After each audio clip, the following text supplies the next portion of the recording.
Brian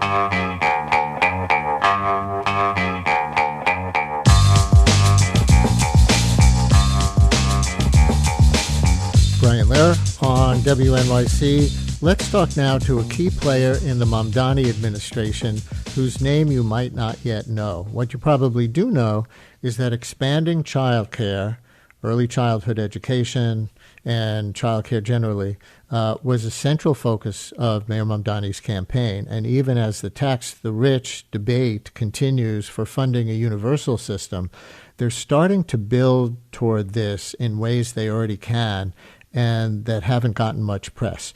For example, the first standalone city-run early childhood center for this era opened on the Upper East Side earlier this month. That center adds 72 new pre-K seats and 60 new 3K seats to that area. It'll double the child care spots for 4-year-olds and quadruple the number for 3-year-olds in the zip code, I'm told. That's according to the education news website Chalkbeat.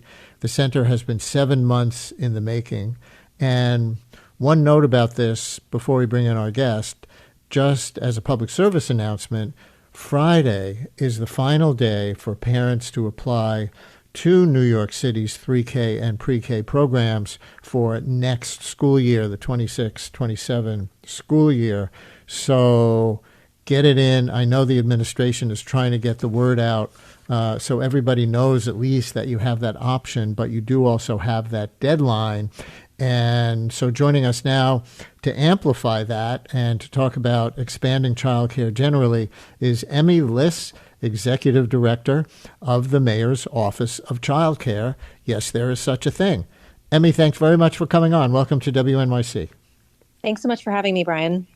You want to start with the immediate PSA, the deadline this Friday? Who is eligible to apply? Absolutely. If you are the parent or family member of a child who is turning 3 or 4 anytime in 2026, this announcement is for you. All 3 and 4-year-olds are eligible to enroll in New York City's free 3K and pre-K programs. To apply for 3K or pre-K for this fall 2026, go on to myschools.nyc. It's a quick and easy application process, and the application is available in 13 different languages. You can also call us at 718-935-2009 or visit in person at one of the 10 New York City Family Welcome Centers around the city. And if you call or visit us in person, you can have interpretation support in over 200 different languages. So all families apply by this Friday, and we look forward to seeing as many 3 and 4-year-olds in 3K and pre-K this fall as possible. And I know phone numbers go by quickly on the radio, so I'm going to give it again. We wrote it down, 718-935-2009, 718-935-2009. Why are you putting on this push? I know you wanted to emphasize this in our conversation today, even though I'm going to ask you about other child care policy things. Is it that despite the sort of wonderfulness, and everybody thinks it's wonderful, that there is, in theory, a 3K and pre-K universal program in New York City, do a lot of people just not take advantage of it? Every year, we have a whole new group of families who are coming into this process. Their first child is turning 3 or 4. And though these programs are wonderful, as you said, and for families who take advantage of them, it makes a world of difference in terms of their child's academic preparedness, their family's ability to afford care. We know that so many families just don't know about 3K and pre-K or don't know how to apply or may think they are not eligible. We recognize that it's our duty to make sure that every family, no matter what language they speak, no matter where they get their news or information, that they hear about these programs. So that's really why we're making this big push ahead of the deadline, so that all families in New York City know that if their child is turning 3 or 4 this year, they are eligible to apply. And I'm going to play a clip here. And this is an example of how in a city where so many people speak Spanish. Of course, people speak all kinds of languages, but next to English, Spanish is way the number 2. The mayor and Congresswoman Alexandria Ocasio-Cortez are out with a new ad, or really public service announcement, urging Spanish-speaking parents to sign their kids up for pre-K or 3K, or just making sure they know it's available. The mayor called in AOC as a reinforcement because he says his Spanish, quote, is not the best. But let's listen to a little bit of that, and then we'll translate into English. Mi español no es el mejor. No te preocupes, alcalde. Si su hijo o hija está cumpliendo 3 o 4 años en el 2026, usted puede registrarlos gratis en el programa Kinder 3 o Prekinder de la ciudad de Nueva York. Pero debe registrarse el 27 de febrero, que es la fecha límite. So Mamdani said, my Spanish is a little rusty. AOC said, don't worry, Mayor. If your child is turning 3 or 4 in 2026, you can enroll them in free 3K or pre-K in New York City, but you must apply by February 27th, which is the deadline.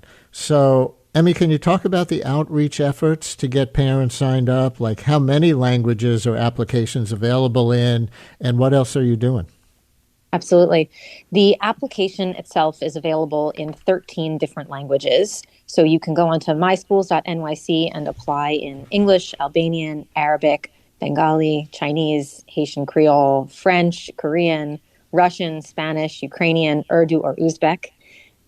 You can also receive translation and interpretation support in more than 200 languages if you call the phone number we shared previously, 718-935-2009, or if you visit our family welcome centers. We are making every effort to reach families where they are. We have advertisements on Link NYC terminals, on ferries, in Taxi TV, and those advertisements are in English, Spanish, Mandarin, and Russian. We are making a big push in with traditional media partners, with new media, by trying to reach families however they consume information, whether that's here on WNYC or in a local non-English media outlet, or if they're getting their information on social media.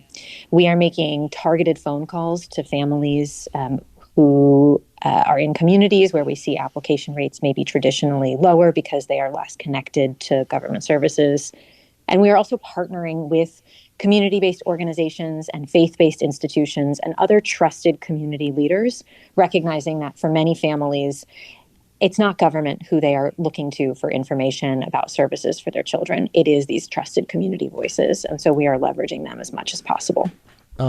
There is a little bit of political pushback to that Mamdani Ocasio-Cortez spot, and I'm going to ask you about that. She goes on to say, translating it to English, any New York City parent, regardless of your occupation, income, or immigration status, is eligible to sign their child up. And it's that last line that's getting pushback from some on the right. The Post wrote that the promo is, quote, alerting migrant parents, including those in the country illegally, of the looming deadline to enroll in free 3K and pre-K childcare, unquote. So first of all, is that true? You can be undocumented. You're still eligible for your kid to have free government-funded 3K or pre-K. And how would you respond to the critics of that?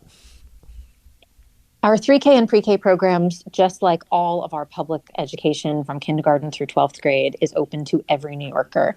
We will never ask you your immigration status to sign up for those services, and every child who lives in our city is entitled to a free and high-quality education from 3K through 12th grade. We view this as early education, just like public education, is a public good and something that we make available to all New Yorkers.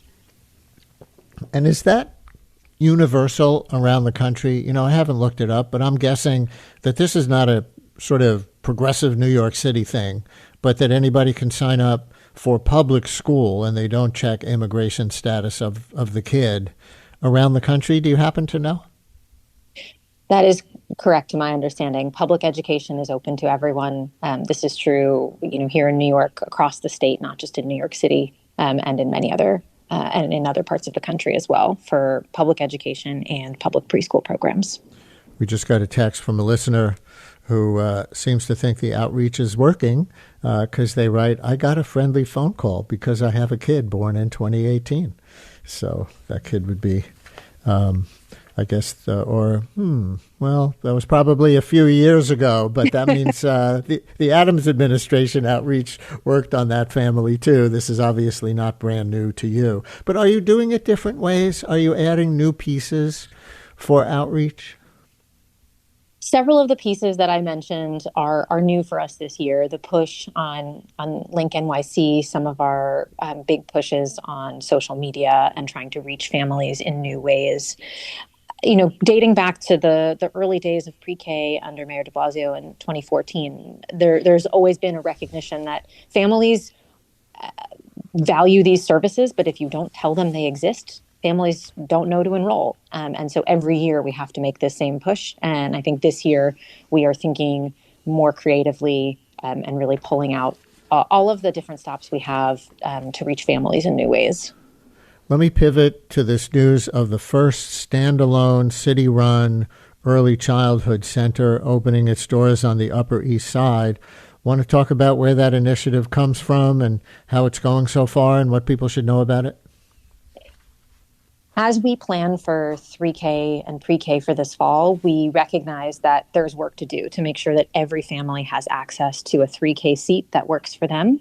We know that in the last couple of years that hasn't always been true. Families may have received an offer, but it required a tough commute. And as a parent of young children, I recognize that taking a 3-year-old on a many-stop subway ride or a 20-block walk can be insurmountable. So it is our goal to make sure that every family receives a 3K offer that works for them. When the mayor and governor stood together earlier this year and announced over $1 billion in new funding for early childhood education in New York City, that included over $100 million to fix and expand 3K and make sure that we have access for every family that needs it.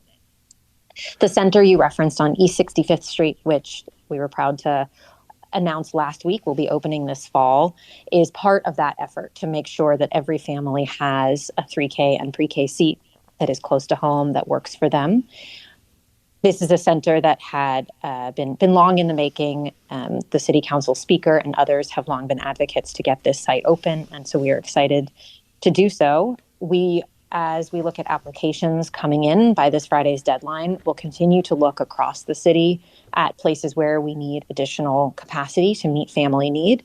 And we'll be working closely with our partners, our contracted early childhood providers, both community-based organizations and family child care providers, to expand their capacity as well to make sure that we are meeting family need. Listener writes, by the way, chimes in on the question about immigration status that we raised earlier. Listener writes, public schools are required by the 1982 Supreme Court decision, Plyler versus Doe, to serve all children regardless of immigration status. I do want to note that our colleagues at Gothamist report child care providers say they're fighting to keep their doors open amid low wages and under-enrollment. So let's take both of those problems. The Daycare Council of New York reported in December that the approximately 40,000 child care workers in New York City, predominantly women and overwhelmingly women of color, are systematically undervalued, underpaid, and undersupported. And so is there a shortage of child care workers because supply and demand don't match up? Well, Brian, I will offer in full disclosure that I actually authored that report with the Daycare Council in my past life before stepping into this role. So I am really acutely aware of the challenges facing our childcare providers who are essential workers. And we must do more to support the childcare workforce who play a vital role in caring for our children and educating our children, and for too long have been under-respected and underpaid and underappreciated. So we recognize that while there is great urgency for us to expand access so more families can participate in affordable, free childcare programming, we also need to support the child care providers and workforce who make this possible. So we are committed to addressing these gaps and looking at different ways we can tackle this challenge, because we need to support our existing childcare workforce. And to your question, as we look towards universal childcare, we need to grow the workforce and make sure that we have a robust pool of professionals who are excited to do this essential work. And your report noted if we get to universal childcare in New York City, it'll require tens of thousands more workers. So is there a target wage that you're actually citing as necessary to attract enough applicants?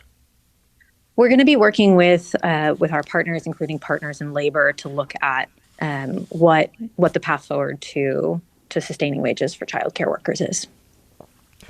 We're going to leave it there with Emmy Liss, Executive Director of the Mayor's Office of Child Care. Obviously, such an important role in this administration, as the mayor has said on this show and elsewhere, that universal child care is his number one priority in office among the various campaign promises that he made. So we hope you'll come on with us regularly to update how that's going, and we very much appreciate it today. Emmy Liss, Executive Director of the Mayor's Office of Child Care. Thank you. Thanks so much.